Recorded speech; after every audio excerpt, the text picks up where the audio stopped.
Hello, my name is Sricharan and welcome to Kids of the Century. Today I'm going to explain how grapes become raisins.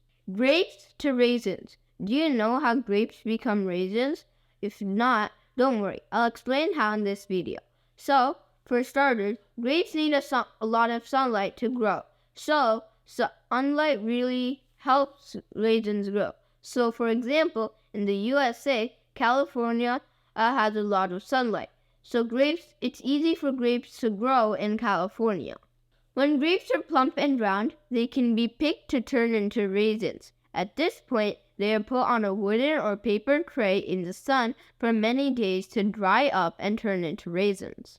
Slowly, after the grapes are put in the sun, they change from grapes to fresh sprinkled raisins. Also, the sun causes the grapes to change color from green to brown. Also, in this process, a machine takes off the stem and the raisins get washed. Then the raisins get packed and shipped to places like markets, pharmacies, and more.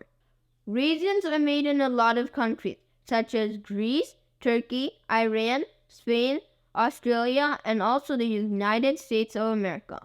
Hope you like this video. Please like, share, and subscribe. Bye.